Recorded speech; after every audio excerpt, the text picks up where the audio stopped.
Online class সবাইকে স্বাগতম। সপ্তম পর্বের কন্ট্রাকশন ম্যানেজমেন্ট অ্যান্ড ডকুমেন্টেশন সাবজেক্টে আমি উপস্থাপনা আছি মোহাম্মদ শাহিন। সপ্তম পর্বের ইতিমধ্যে আমরা চতুর্থ অধ্যায় শেষ করছি। আমরা পঞ্চম অধ্যায় দেখব।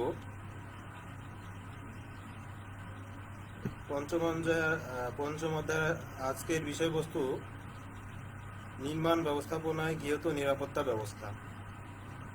আমরা যদি কোনো একটা কনস্ট্রাকশন সাইট তদারকি দায়িত্বে যে দায়িত্বে থাকে তাকে কিছু নিরাপত্তা ব্যবস্থা নিশ্চিত করতে হয়। তো একটা কনস্ট্রাকশন সাইটে কী কী নিরাপত্তা, কোন কোন বিষয় নিরাপত্তা নজর দিতে হয়, বা কী কী বিষয় ব্যবস্থা গ্রহণ করলে মালামাল, শ্রমিকের জীবন ব্যবস্থা সব কিছু নিরাপদ থাকে, সেগুলো বিষয় সম্পর্কে আমরা জানবো। আর আরেকটা বিষয় সম্পর্কে এখানে জানবো আমরা, সেটা হলো যে যদি কোনো শ্রমিক মারা যায় বা ক্ষতিগ্রস্ত হয়, সেক্ষেত্রে তার সম্পর্কে কিভাবে একটা রিপোর্ট তৈরি করা হয় সে সম্পর্কে আমরা আজ জানব।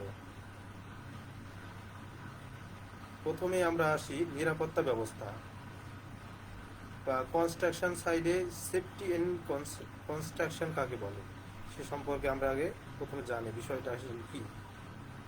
যে বিষয়ে শিক্ষালাভ করলে নির্মাণ সংক্রান্ত কাজের সাথে সম্পর্কযুক্ত কর্মধারাকে যথোপযুক্তভাবে ও নিরাপদ উপায়ে নির্দিষ্ট ধারাবাহিকতায় অব্যাহত রাখার নিমিত্তে প্রয়োজনীয় পরিকল্পনা, পরিচালনা, নির্দেশনা, নীতি প্রণয়ন ইত্যাদি কর্মকাণ্ড সম্পর্কে জ্ঞান লাভ হয়, তাকে সেফটি ইন কনস্ট্রাকশন বলে। তাহলে এখানে বোঝা যাচ্ছে যে বিষয়ে শিক্ষালাভ করলে কোনো কর্মধারা সম্পর্কে, কনস্ট্রাকশন সাইট পরিকল্পনা, পরিচালনা ও নির্দেশনা ইত্যাদি নীতি সম্পর্কে সম্পূর্ণভাবে জ্ঞান লাভ করা যায়, তাকে সেফটি ইন কনস্ট্রাকশন বলে। একটি দুর্ঘটনা দ্বারা ব্যক্তিগত, সামাজিক ও জাতীয় পর্যায়ে প্রচুর ক্ষতি সাধন হয়। দুর্ঘটনাটা কবিত ব্যক্তি আহত বা নিহত হতে পারে। আহত বা নিহত ব্যক্তির পরিবার ক্ষতিগ্রস্ত হয়, অর্থের অপচয় হয়, উৎপাদন সময় নষ্ট হয়, যন্ত্রপাতি ও মেশিনারি নষ্ট হয়, নির্মাণ কাজ বাধাগ্রস্ত হয়, দক্ষ শ্রমিকের কর্ম হতে দেশ ও জাতি বঞ্চিত হয়। এটি সঠিকভাবে জাতীয় অর্থনৈতিক উন্নতি সাধনের পথে অন্তরায় সৃষ্টি হয়, জাতীয় ক্ষতিতে পর্যবসিত হয়।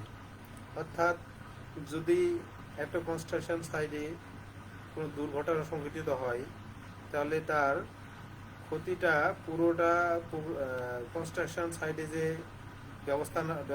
ব্যবস্থাপনা আছে তার উপর প্রভাব বিস্তার করে।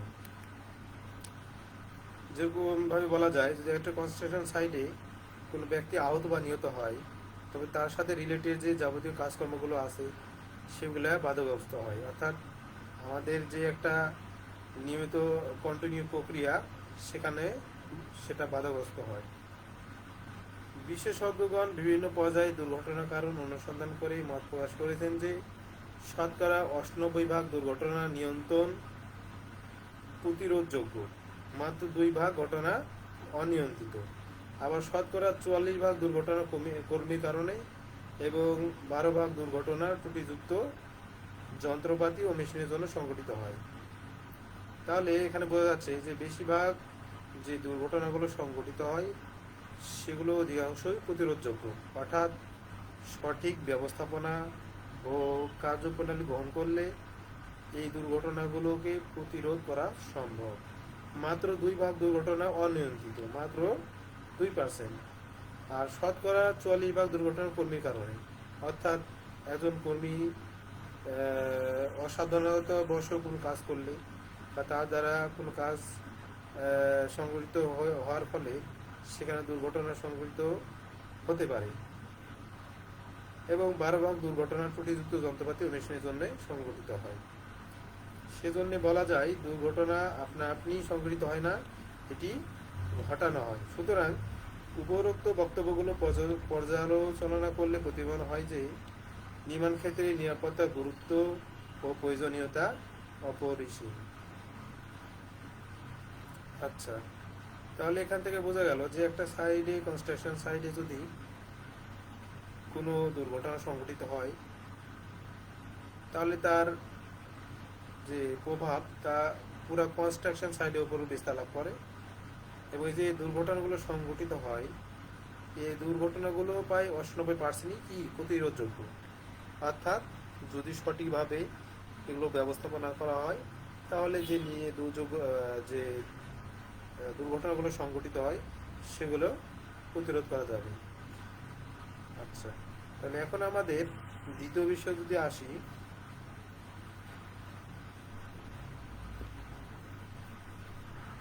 যে আসলে এই দুর্ঘটনা জিনিসটা কি, মানে কি হিসাবে সংজ্ঞায়িত করা যায়, যে যে ঘটনা প্রবাহ দ্বারা কর্মের স্বাভাবিক প্রক্রিয়া ও ধারাবাহিকতা ব্যাহত হয় তাকে দুর্ঘটনা বলে।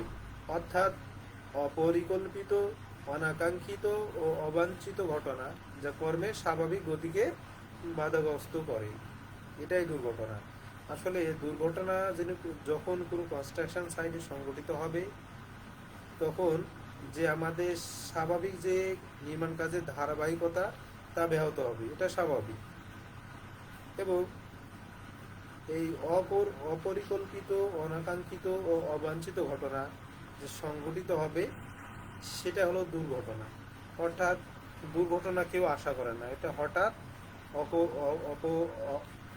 অপরিকল্পিত, অনাকাঙ্ক্ষিত বা আশা করা যায় না এমন সময় সংঘটিত হয়। অর্থাৎ দুর্ঘটনা কোনো নির্দিষ্ট সময় বা নির্দিষ্ট মুহূর্তে সংঘটিত হবে এরকম না, এটা হচ্ছে অজানা, যে কোনো সময় কাজের অসাবধানতাবশত এটা ঘটতে পারে।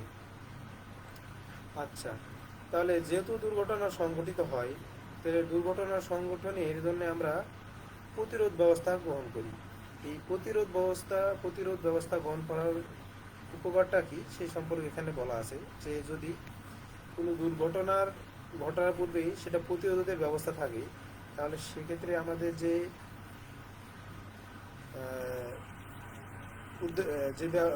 মানে কাজগুলো উন্নতি হবে সেগুলো হলো জীবন হানি হ্রাস করা।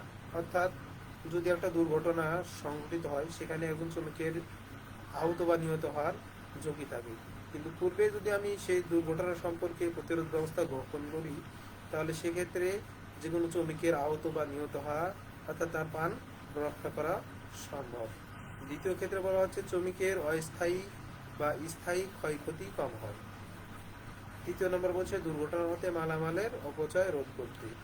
4 নম্বর সময়ের অপচয় হ্রাস করা। 5 নম্বর যন্ত্রপাতির ক্ষয়ক্ষতি প্রতিরোধ করা যায়। 6 নম্বর শ্রমিকের ক্ষতিপূরণ বাবদ অল্প খরচ হয়। অর্থাৎ যদি আমরা দুর্যোগ প্রতিরোধ ব্যবস্থা গ্রহণ করি তাহলে নিচে যে ব্যবস্থাগুলো আছে, অর্থাৎ শ্রমিকের জীবন হ্রাস করা যায়, শ্রমিকের অস্থায়ী স্থায়ী ক্ষতি কম হয়, দুর্ঘটনা ঘটে মালামালের অপচয় রোধ হয়, সময়ের অপচয় হ্রাস হয়, ইত্যাদি যাবতীয় বিষয়গুলো এখান থেকে লাভ করা যায় যদি সেটা পূর্বেই প্রতিরোধ ব্যবস্থা গ্রহণ করা হয়।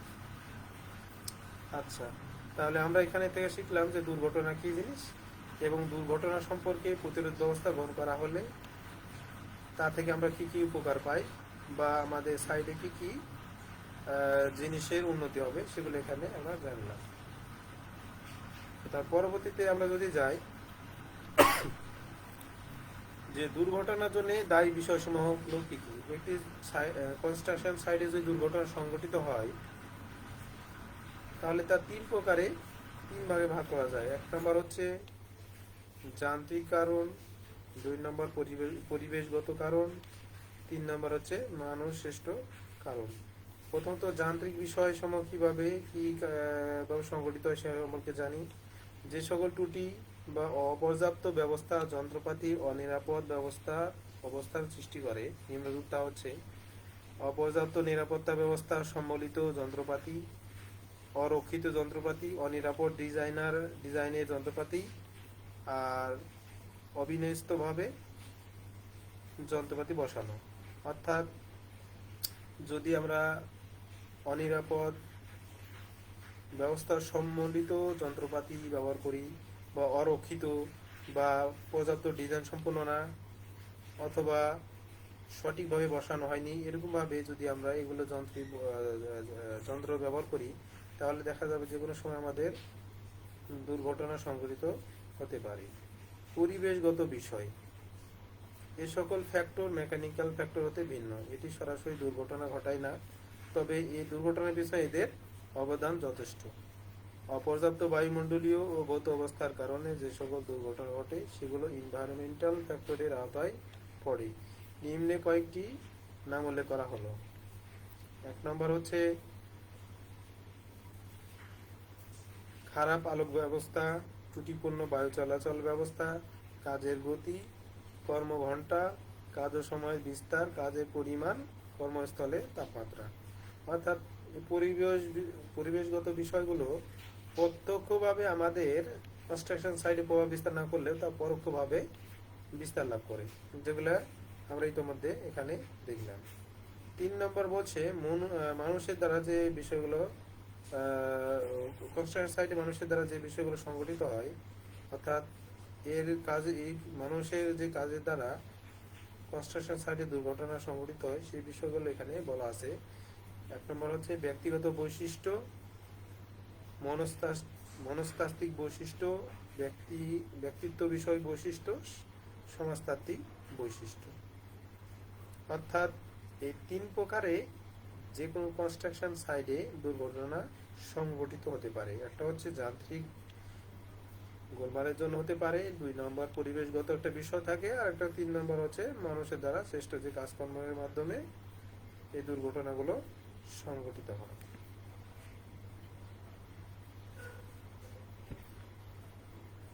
তারপরে আমরা যদি আসি ইঞ্জিনিয়ারিং সেফটি। ইঞ্জিনিয়ারিং সেফটি ঝুঁকিপূর্ণ দুর্ঘটনা ইঞ্জিনিয়ারিং অভিধানের পুনঃপরীক্ষণের মাধ্যমে পরিহার করা যায়। নিরাপত্তার উন্নয়ন ঘটানোর জন্য প্ল্যানিং হলো ইঞ্জিনিয়ারিং অভিধান, যা ঝুঁকিকে প্রতিহত করবে। আর ইঞ্জিনিয়ারিং রিভিশন বা পুনঃপরীক্ষণ হলো ঝুঁকির উৎস হ্রাস বা সংশোধন করা। একটা কনস্ট্রাকশন সাইটে যখন ইঞ্জিনিয়ারিং সেফটির বিষয় সম্পর্কে ইঞ্জিনিয়ারিং সেফটি বিষয় নিশ্চিত করা হবে, তখন কিছু বৈশিষ্ট্য বা গুণ আমাদের সেখানে থাকার প্রয়োজন, যেগুলো না থাকলে ইঞ্জিনিয়ারিং সেফটি বিষয়টি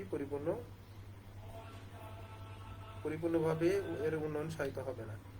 তাহলে একটি ইঞ্জিনিয়ারিং সেফটি সাইডের যে গুণাগুণ বা বৈশিষ্ট্যগুলো থাকা প্রয়োজন তা সেগুলো হচ্ছে স্বাভাবিকভাবে মেশিন চালানোর জন্যে প্রক্রিয়ার জন্য সমন্বয় করা, সচরাচর মেরামত ও মালামালের প্রক্রিয়াজাতকরণ, সমাপক কাজের জন্য প্রয়োজনীয় জায়গা থাকা।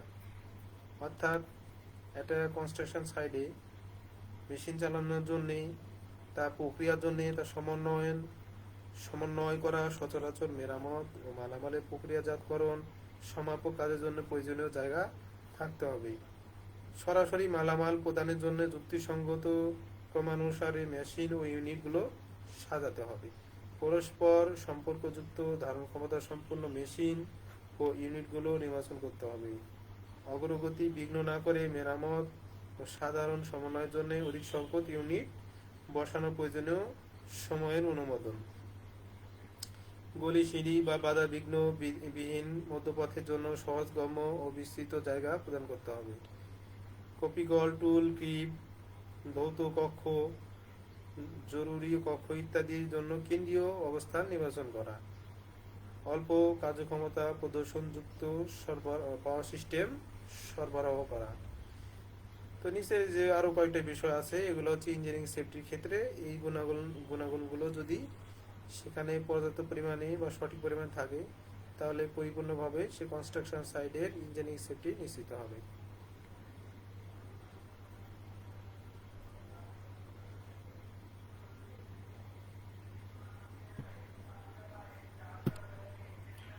আচ্ছা, তাহলে এখান থেকে ইঞ্জিনিয়ারিং সেফটি বিষয়গুলো আমরা জানলাম।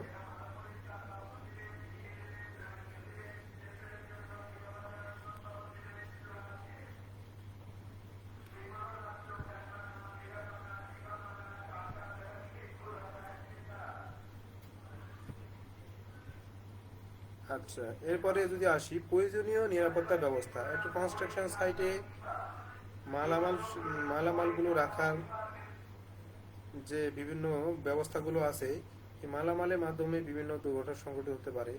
যেরকম আমরা সিমেন্ট, বালি এগুলো রাখি, রড থাকে, ইট থাকে, আরও বিভিন্ন মেশিন থাকে, তো এগুলো সবগুলো রাখার একটা প্রক্রিয়া আছে।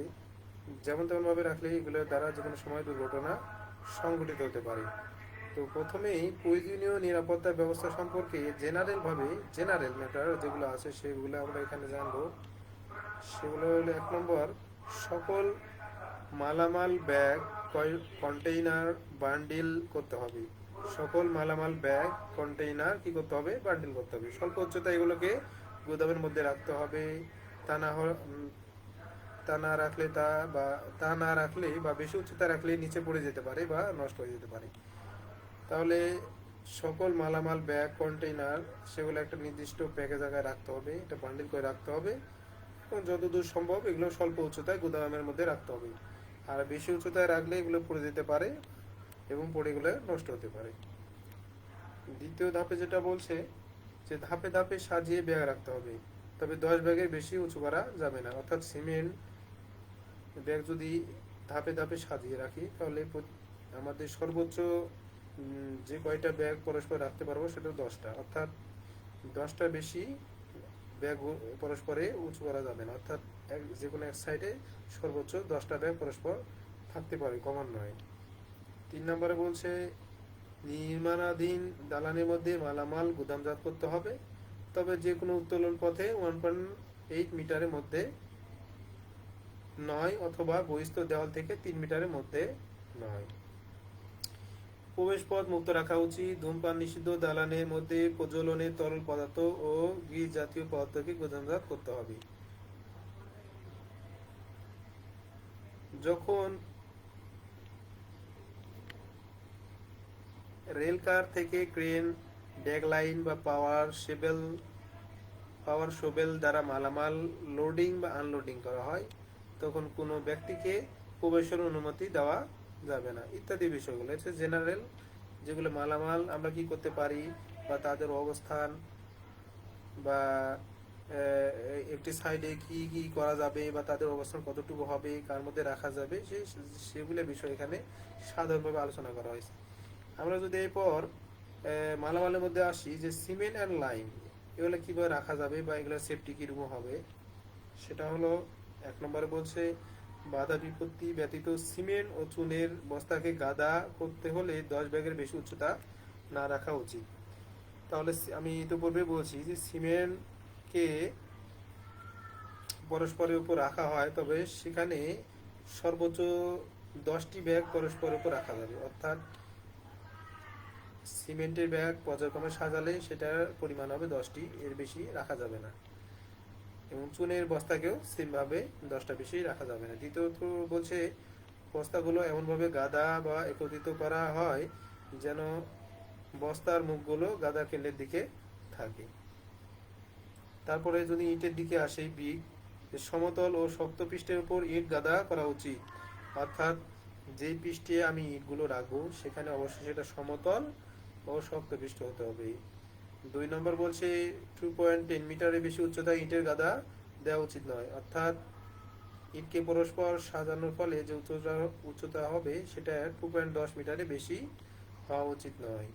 3 নম্বরে ইটের গাদার উচ্চতায় 1.2 মিটারের পর থেকে টেপার করে ইটের গাদা দেওয়া উচিত। প্রতি 30 সেমি উচ্চতায় 5 সেমি করে ছেড়ে দিয়ে টেপার করা উচিত। এরপরে আসি রেইনফোর্সিং স্টিল অ্যান্ড স্ট্রাকচারাল স্টিল, অর্থাৎ কনস্ট্রাকশন সাইটে যে রেইনফোর্সগুলো ব্যবহার করা হয় বা লোহা ব্যবহার করা হয় সেগুলো রাখার ব্যবস্থাগুলো হলো কি, যে 1 নম্বর বলছে রাস্তা ও এবং চলাচলের পথ থেকে দূরে নির্দেশ মোতাবেক একটির উপর একটি রেখে রেইনফোর্সিং স্টিলকে গুদাম করা উচিত। অর্থাৎ যেখানে নিয়মিত কর্মচারী বা শ্রমিকগুলো যাওয়া আসা করে সেখান থেকে দূরে কোনো নির্দিষ্ট জায়গায় রেইনফোর্সগুলো স্টিলকে গুদামজাত করা উচিত। কারণ যে চলাচলের পথে এই স্টিলগুলো বা লোহাগুলো থাকলে যে কোনো সময় শ্রমিকের পায়ে আঘাতে পায়ে অথবা যে কোনোভাবে সেটা আমাদের ক্ষতির কারণ হয়ে দাঁড়াতে পারে। অর্থাৎ যেখানে নিয়মিত চলাচলের ব্যবস্থা সেখান থেকে দূরে কোনো জায়গায় স্টিল বা রডকে গুদাঘাত করতে হবে। 2 নম্বর বলছে সরে যেতে না পারে সেদিকে সতর্ক দৃষ্টি রেখে রেইনফোর্সিং স্টিলকে একটির উপর একটি রেখে গুদাঘাত করা উচিত। অর্থাৎ যাতে সেগুলো যখন রাখা হবে তখন একটা থেকে একটা যাতে প্রসারণ না হতে পারে। অর্থাৎ যেগুলো একত্র করে রাখা হবে সেগুলো যেন এক জায়গায় ভালোভাবে থাকে, অর্থাৎ সেগুলো যেন বাইরে বেরিয়ে না আসে বা বিচ্ছিন্ন না হয়, সেজন্য এগুলোকে সতর্ক দৃষ্টি রাখতে হবে। তারপর বলছে ওয়েস্ট ম্যাটেরিয়াল ডিসপোজাল, অর্থাৎ যেগুলো আমাদের অংশ ব্যবহারের ফলে অবশিষ্ট, অর্থাৎ অতিরিক্ত অংশ যেগুলো আর পরবর্তীতে ব্যবহার করা যাবে না, অর্থাৎ রাবিশ হিসেবে সেগুলো অবশিষ্ট থাকবে, সেগুলোকে আমাদের সাইড থেকে পরিষ্কার করা উচিত এবং কনস্ট্রাকশন সাইট সবসময় পরিষ্কার রাখা উচিত। তারপর এখানে 1.8 মিটারের অধিক দূরত্বে এবং রাবিশ নিক্ষেপ করা উচিত, অর্থাৎ যেগুলো ময়লা আমাদের থাকবে সেগুলো কনস্ট্রাকশন সাইট থেকে অবশ্যই দূরে, অন্তত 1.8 মিটারের অধিক দূরত্বে সেগুলো রাখতে হবে। তারপরে আছে মেশিনের মধ্যে যে কোনো ধরনের মেশিনারি বা চালিত যন্ত্রসমূহ ব্যবহারের পূর্বে পরিদর্শন ও পরীক্ষা নিরীক্ষা করা উচিত। মালিকের উপযুক্ত মেকানিক দ্বারা এই কাজ করাতে হবে ও সার্টিফাই করতে হবে। যখন কোনো কনস্ট্রাকশন সাইটে আমরা কোন মেশিন ব্যবহার করব, মেশিন ব্যবহারের পূর্বে সেটা পরিদর্শন ও পরীক্ষা নিরীক্ষা করে দেখতে হবে যে সেটা কাজের জন্য উপযুক্ত কিনা। যদি উপযুক্ত না থাকে তবে নিজস্ব মেকানিক বা কর্মচারী দ্বারা সেটা ঠিক করে নিতে হবে। অর্থাৎ নির্মাণ কাজ শুরু পূর্বে যেন সেটা উপযুক্ত হয়, অর্থাৎ কার্যক্ষম হয়, সেটা দেখে নিতে হবে। তাছাড়া নির্মাণ কাজ চলাকালীন কোনো দুর্ঘটনা সংঘটিত হতে পারে মেশিনের ত্রুটির জন্যে। আচ্ছা, তাহলে এগুলো আরো অনেকগুলো বিষয় আছে, তোমরা দেখলেই বুঝতে পারবা। হোস্টিং ইকুইপমেন্ট, ক্রাউলার, টাক and wheel mounted crane, motor vehicle. এখানে গাড়ির বিষয়ের সময় বলা হয়েছে যে প্রত্যেক ব্যক্তি তার অধিকৃত মোটরযানকে প্রত্যহ বা মাঝে মাঝে চালাবে ও সবসময় পরিচালনা করলে অনুমতিপত্র ব্যবহার করবে। মেশিন এবং সেফ অপারেটিং কন্ডিশন পর্যবেক্ষণ না করে যানবাহন চালানো যাবে না। সব যানবাহনের শিডিউল মাফিক রক্ষণাবেক্ষণ কার্যক্রম পর্যবেক্ষণ করাতে হবে। তো এগুলো বিষয় সম্পর্কে তোমরা নিজেরা পড়লেই বুঝতে পারবে যে একটা সাইডে যে মালামাল বা যন্ত্রপাতি বা গাড়ি আরও যাবতীয় যেগুলো বিষয় আছে সেইগুলো কিভাবে রাখলে আমার কনস্ট্রাকশন সাইটটা সেফটি থাকবে, অর্থাৎ কোন ব্যবস্থাগুলো গ্রহণ করলে আমাদের এই যাবতীয় বিষয়গুলো থেকে আমাদের কনস্ট্রাকশন কাজগুলো চলমান থাকবে এবং দুর্ঘটনা থেকে মুক্ত থাকবে।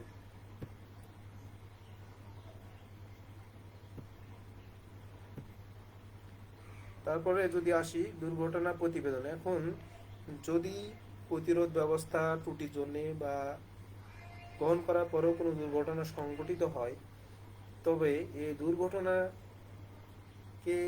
সম্পর্কে একটি প্রতিবেদন প্রস্তুত কিভাবে করতে হয় বা একটা প্রতিবেদন যদি তৈরি করা হয় তাহলে সেটা কীরকম হবে সে সম্পর্কে আমরা একটা তালিকা দেখব।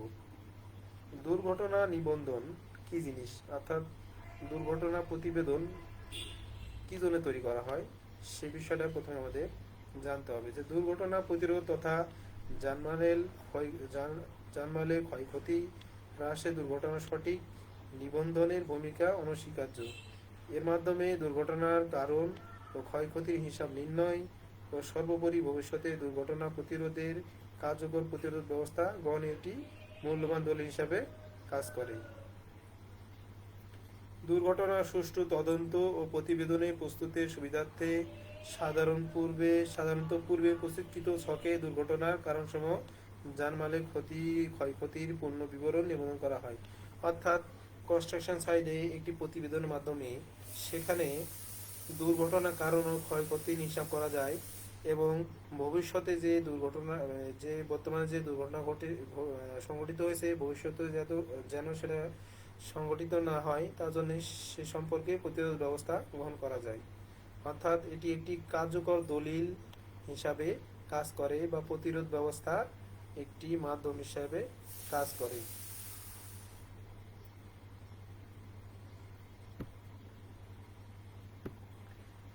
তাহলে একটা প্রতিবেদন যদি তৈরি করা হয়, তবে প্রতিবেদনে যে বিষয়গুলো পর্যায়ক্রমে রাখা হয় সেগুলো হলো, প্রথমত 1 নম্বর বলছে দুর্ঘটনায় প্রতি ব্যক্তি তদন্ত প্রতিবেদন।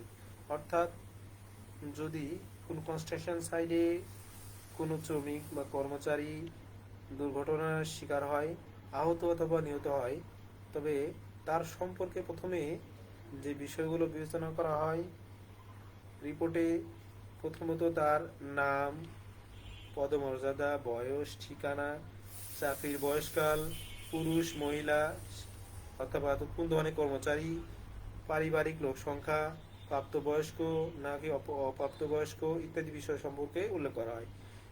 এটা হচ্ছে সিরিয়াল অনুযায়ী 1 নম্বর, অর্থাৎ প্রথমত শ্রমিকের যাবতীয় বিষয়গুলো এখানে উল্লেখ করা হয়। দ্বিতীয়ত অপশানে বলছে দুর্ঘটনা ঘটার সময়, সেটা কখন সংঘটিত হয়েছে, দুর্ঘটনার স্থান, দুর্ঘটনায় পতিত ব্যক্তি কোন বিভাগ বা শাখায় কর্মরত ছিলেন, 5 নম্বর প্রত্যক্ষদর্শীর বিবরণ, 6 নম্বর জখমের প্রকার, সে কিভাবে জখম হয়েছে, যদি সে আহত হয় তবে তার আহত হওয়ার কারণ বা কিভাবে হয়েছে সে সম্পর্কে অনেকগুলো এখানে অপশন আছে। যেমন বলা আছে শরীরে কোন অংশ সে আঘাতপ্রাপ্ত হয়েছে, বা সহনীয় না কি অসহনীয়, কোন পর্যায়ে সে আহত হয়েছে, এবং সে যে চিকিৎসা নিছে সে ডাক্তারের নাম ও ঠিকানা, কাজ হতে বিরত থাকা দিনের সংখ্যা, পুনরায় কাজে যোগদানের তারিখ, প্রকৃতপক্ষে কতদিন সময় নষ্ট হয়েছে, যদি মৃত্যুবরণ করে থাকে তবে মৃত্যুর অবস্থা, অর্থাৎ কখন সে মৃত্যুবরণ করেছে সে তারিখ, ক্ষতিপূরণের জন্য এককালীন পদীয় ভাতা, চিকিৎসার জন্য ব্যয় বিমাকৃত ছিল কিনা, সেগুলো এখানে যাবতীয় বিষয় টোটাল এখানে উল্লেখ করা হবে। তারপরে বলছে কোনো মাধ্যমে দ্বারা আঘাতপ্রাপ্ত হয়েছিল, কোন মাধ্যমে দ্বারা সে আঘাতপ্রাপ্ত হয়েছিল, সেই মেশিন দ্বারা আঘাতপ্রাপ্ত হয়েছিল নাকি গাড়ি চালক দ্বারা, আদি চালক যন্ত্র দ্বারা, উত্তোলন যন্ত্র দ্বারা, নাকি ট্রান্সমিশন যন্ত্র, বয়লার, হস্তচালিত যন্ত্র, সে কোন মাধ্যমে বৈদ্যুতিক শক হয়েছিল নাকি গ্যাস ও রাসায়নিক পদার্থের দ্বারা সে আক্রান্ত হয়েছিল, আগুন না অন্য মাধ্যমে, যাবতীয় অনেকগুলো বিষয় এখানে যেহেতু কনস্ট্রাকশন সাইডে বিভিন্ন কাজগুলো হয়, সুতরাং সে কোন কাজের মাধ্যমে আহত অথবা নিহত হয়েছে সেখানে এখানে উল্লেখ করা হয়। তারপরে যদি পরবর্তী স্টেপে আমরা আসি,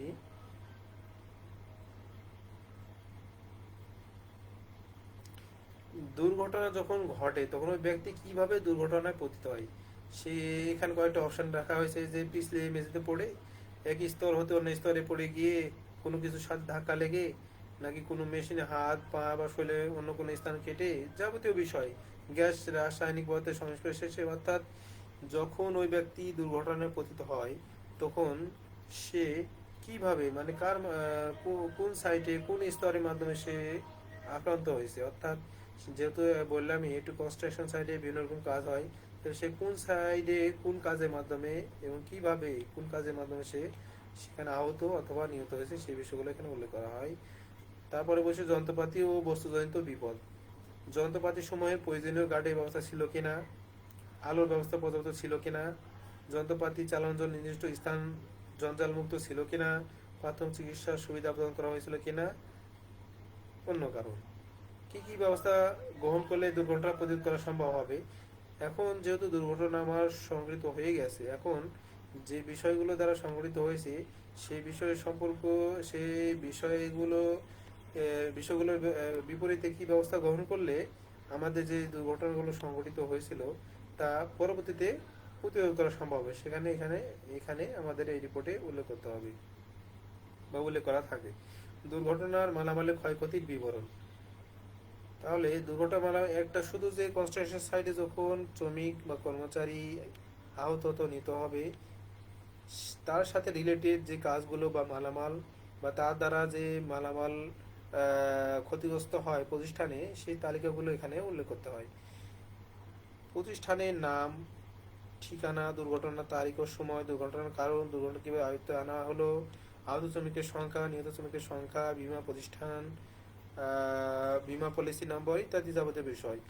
অর্থাৎ একটা কনস্ট্রাকশন সাইটে যখন কোনো দুর্ঘটনা সংঘটিত হয়, কর্মচারী আহত বা শ্রমিক আহত বা নিহত হয়, তখন তার সাথে রিলেটেড যে যাবতীয় কাজকর্মগুলো সবগুলোই এর ক্ষতির মধ্যে অন্তর্ভুক্ত হয়। সেজন্যে এখানে রিপোর্টে টোটাল বিষয় যে দুর্ঘটনার তার সাথে যে রিলেটেড কাজগুলো ছিল সেগুলো কিভাবে এবং কি সংগঠিত হয়েছিল এবং তা কিভাবে পরবর্তীতে প্রতিরোধ করা গিয়েছিল সেই সম্পর্কে এখানে উল্লেখ করা। অর্থাৎ কোম্পানির কনস্ট্রাকশন টোটালি সেই সময়ের মধ্যে তার শ্রমিক বা কর্মচারীর মাধ্যমে বা তার যে কাজগুলো ছিল, দুর্ঘটনা সংঘটিত পরে সেই কাজগুলো থেমে যায়। থেমে যাওয়ার ফলে তার যে নির্দিষ্ট গতি প্রক্রিয়া বা মালামাল, তার দ্বারা যে ব্যবহৃত মালামাল যাবতীয় এগুলো বিষয় সবগুলোই দুর্ঘটনা সংঘটিত হয়। অর্থাৎ একটা কোম্পানির বা একটা কনস্ট্রাকশন সাইটে ক্ষয়ক্ষতি সংঘটিত হয়।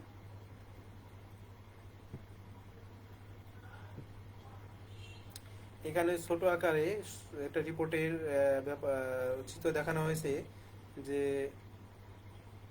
দুর্ঘটনার রেকর্ড মাস্টার শিট। এটা যে কোনো সাইডে, অর্থাৎ কনস্ট্রাকশন সাইডে বা যে কোনো কোম্পানির ক্ষেত্রে এই ছোট আকারের রিপোর্টগুলো সংরক্ষণ করে রাখা হয়। তো এখানে একে বলা হয় মাস্টার শিট।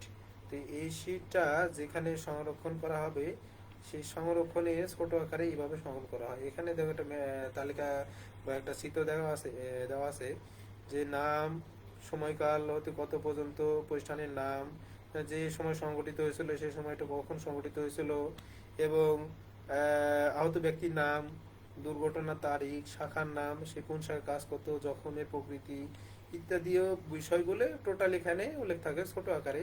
এবং নিচে এর সাথে দুর্ঘটনার মৌখিক রিপোর্ট ও দুর্ঘটনার লিখিত রিপোর্টও সংযুক্ত থাকে, যাতে পরবর্তীতে বোঝা যায় যে আসলে এটা যেভাবে সংগঠিত হয়েছিল সেটার মৌখিক কারণ, অর্থাৎ স্বাভাবিকভাবে যে দুর্ঘটনাগুলো যে দেখেছে তার দেখার কিভাবে দেখে সে কিভাবে বর্ণনা করছে তার ভিত্তিতে একটা মৌখিক রিপোর্ট হয়। আর তদন্ত করার ফলে যাবতীয় বিষয় দেখার ফলে বা তদন্ত করার ফলে একটা রিপোর্ট হয়, সেটা হলো দুর্ঘটনার লিখিত রিপোর্ট। অর্থাৎ একটা শুনে যে রিপোর্ট প্রদান করা হয়, আর একটা হলো তদন্ত করার ফলে যে রিপোর্ট দেওয়া সেটা হলো লিখিত রিপোর্ট। এই দুইটা রিপোর্ট এখানে এই ফর্মের সাথে বা এই মাস্টার শিটের সাথে সংযুক্ত করা হয়।